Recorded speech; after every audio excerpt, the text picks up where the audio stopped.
తిరుపతిలో కూటమి ప్రభుత్వం అధికారంలోకి వచ్చిన తర్వాత తోపుడు బండ్ల వ్యాపారస్తులపైన తీవ్రమైన దాడి ప్రారంభం చేసింది. తిరుపతిలో దాదాపు అన్ని 50 వార్డుల్లోనూ ప్రధాన కూడల్లో ఫుట్పాత్ పూర్తిగా మాయమైపోయింది.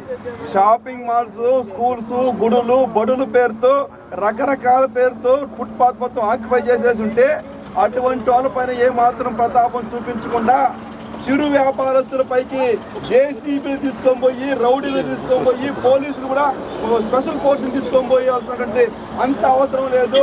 వాళ్ళేం దొంగలు కాదు, కూలీకోర్లు కాదు, అదే డ్రగ్స్, గంజాయి, మత్తు పదార్థాలు అమ్మడం లేదు.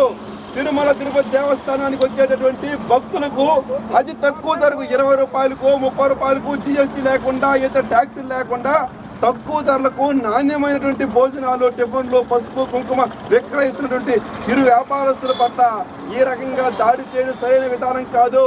ఎవరైతే పూర్తిగా 25 షాపులు ధ్వంసం చేసి మొత్తం కూడా సర్వం కోల్పోయినారో వాళ్ళందరికీ నష్టపరిహారం చెల్లించాలని చెప్పి సిఐటిగా డిమాండ్ చేస్తున్నాం. అదే ప్రాంతం దాదాపు 4 దశాబ్దాలుగా అక్కడ వ్యాపారాలు చేసుకున్నట్టు వాళ్ళందరికీ కూడా అక్కడే తిరిగి వ్యాపారాలు చేసుకోవడానికి అవకాశం కల్పించాలని చెప్పి సిఐటిగా డిమాండ్ చేస్తాను.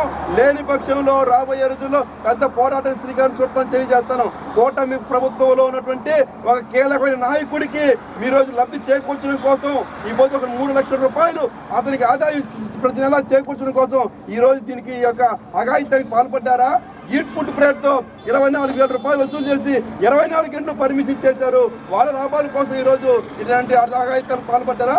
ఎవరి కోసం పాల్పడ్డారు? చిరు వ్యాపారస్తులకి రక్షణ చట్టం ఉంది. ఆ చట్టం ప్రకారం 3 నెలల ముందు నోటీసు ఇవ్వాలా.